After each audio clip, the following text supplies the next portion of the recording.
My name is Ghassan Fadhal, based in Salim. I'm a social intelligence and entrepreneurship coach and consultant, founder of Business Advisory Service. I'm also a two-time TEDx speaker. Leaders in Oman are influenced by the culture and the tradition that we have, which is a rich tradition and a rich culture. And at the same time, they're also influenced by education, the system, the organization system, and the culture that they work in. It's very interesting and unique that you'll always find different types of leaders in Oman. And unfortunately, which is part of the world crisis on leadership, I would call it, we do have a lot of talkers worldwide, and there is a trend having a lot of leaders who are more into behavior type of leader. While on the other hand, we do have quite a good number of leaders who are, I would call them the walkers, or the leaders who demonstrate more of an Aristotle type of leadership, which is we are what we continuously do, therefore excellence is a habit and not an action. Well, hierarchy in general is related to the power gradient.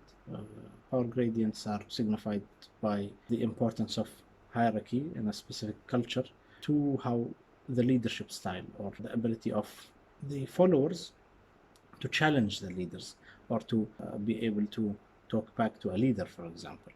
And the amount of respect in certain cultures can, for example, in Oriental cultures, or Eastern cultures in general, you find that there is a high power gradient where people of a higher status have to be respected most of the time. People don't normally challenge their authority. They don't normally get back to them or talk back to them. While in more Western cultures, the power gradient is normally lower, and you find that even a leader, any leader, even a leader of state, can be challenged and can be argued against. What we find in Oman, we're more of a Middle Eastern culture. It's a mix. We do have the traditional, we have a strong Eastern tradition where there is huge respect given to the elders, to the people in higher positions. However, that does not mean that that is not being challenged. So we can say that it's more of a moderately hierarchy respecting culture, where hierarchy is important to a degree. If we're looking at the successful examples of leaders, we find that they manage to connect well and to have empathy with the people and to create that empathy with people in order for people to follow them and be influenced by them. And you find one of the great examples that I continually use, His Majesty Sultan Qaboos, a few years back, I think it was 2010. He was not, due to health, when receiving treatment out of the country, was not able to make it to the National Day in Oman. And that led to him, giving an address to people, which was aired on national TV in person. He mentions that I'm not able to make it this time for Eid, for the National Day in Oman, for the reasons aforementioned.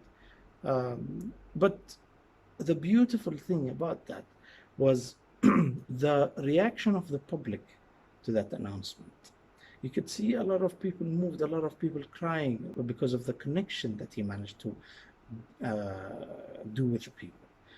Because it was for the first time in many years, more than 40 years, that he was not able to make it to the National Day celebrations, and showed how the Omani people were connected to the Sultan in a very positive way, and he had a very deep influence on their emotions.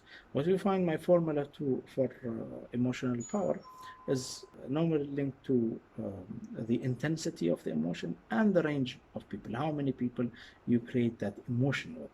So we find that with His Majesty, he managed to create a very deep, intense emotion, and at the same time influence many people with that emotion, and that led to his success as a leader and to influencing people at a very deep and meaningful way.